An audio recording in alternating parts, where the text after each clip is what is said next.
Com a palavra para esse depoimento, que será extremamente enriquecedor para a memória popular, para o Centro de Direitos Humanos e Memória Popular, o escritor Hélio Dutra.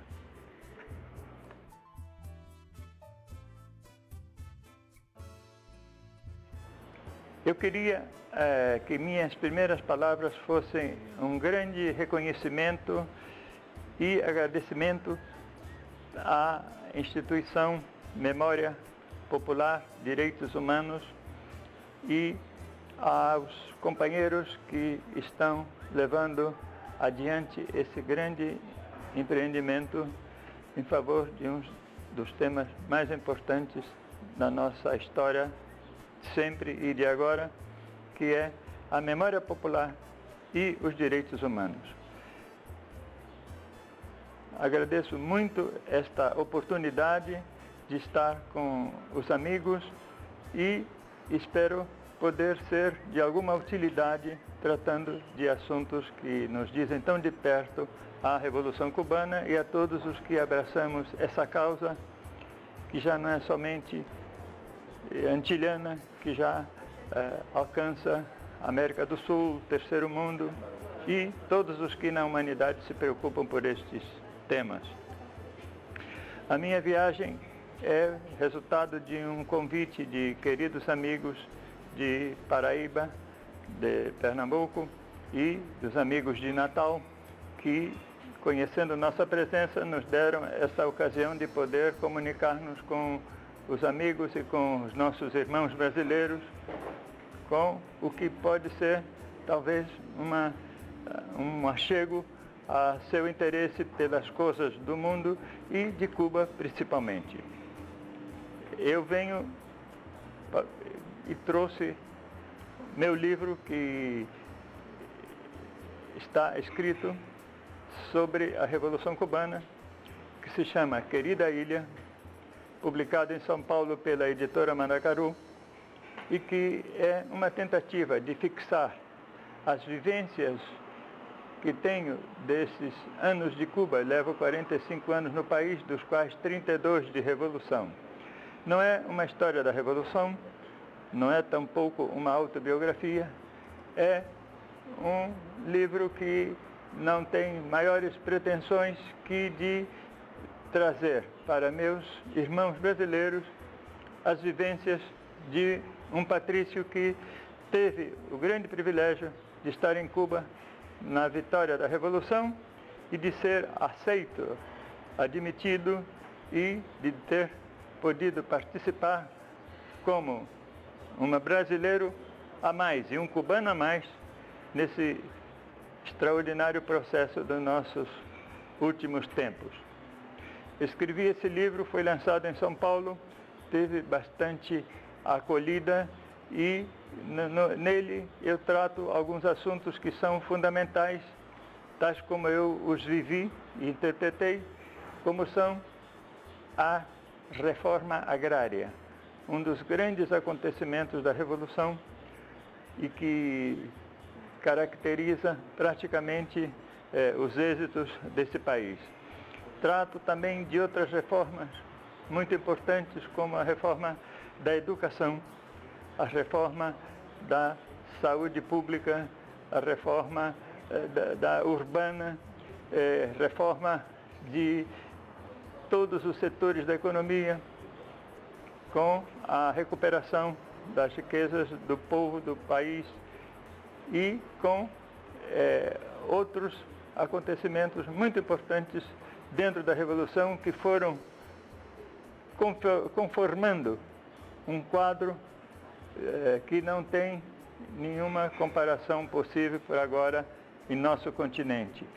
Houve uma grande revolução que beneficiou a mulher e a criança, uma revolução no sentimento e na consciência do povo cubano para liquidar rapidamente, desde os primeiros tempos da Revolução, uma mancha da nossa América, que é a discriminação racial. Este foi um êxito tão grande e que os cubanos, na sua gentileza, na sua sabedoria natural, não propriamente pousada nem proclamada, eles falam pouco, porque já é um acontecimento que deu tão bons resultados, que desapareceu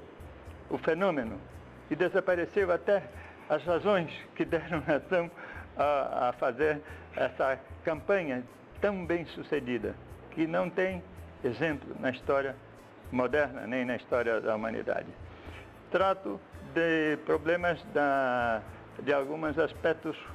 muito importantes, como a Federação das Mulheres Cubanas, as atividades culturais de Cuba, esportivas,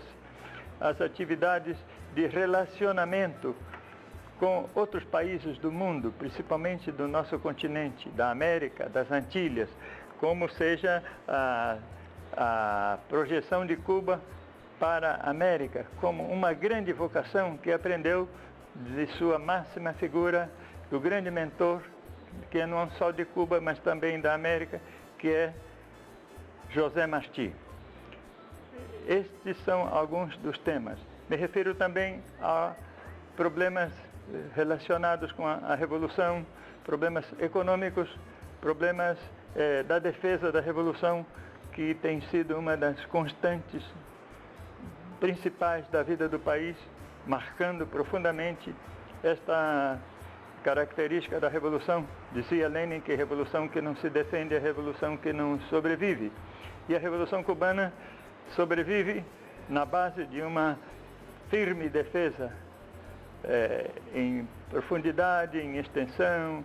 em todas as dimensões, com a quarta dimensão do heroísmo, que é indispensável para defender um país pequeno, de poucos recursos, diante de um grande inimigo, que atacou muitas vezes e fez tudo para destruí-lo e não pôde. Trato de alguns outros aspectos, não muitos, porque a economia do livro indicava que não se podia estender-me demasiado e ficou reduzido a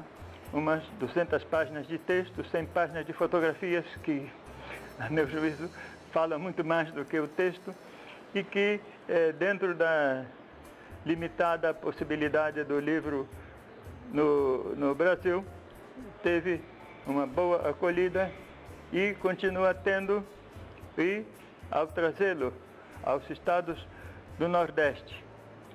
que estiveram sempre na minha memória, na minha admiração, no meu reconhecimento, as suas grandes figuras tutelares, pois a poder apresentá-lo aqui é uma satisfação muito grande e preenche uma grande lacuna na minha existência, que era de não ter conhecido pessoalmente há mais tempo esses queridos estados que, nem por ser os mais marginados e maltratados, deixaram de lutar e de crescer, como estão crescendo e lutando, segundo estou podendo ver pelas minhas visitas às 3 belas capitais, onde começou a nacionalidade brasileira há uns 500 anos atrás.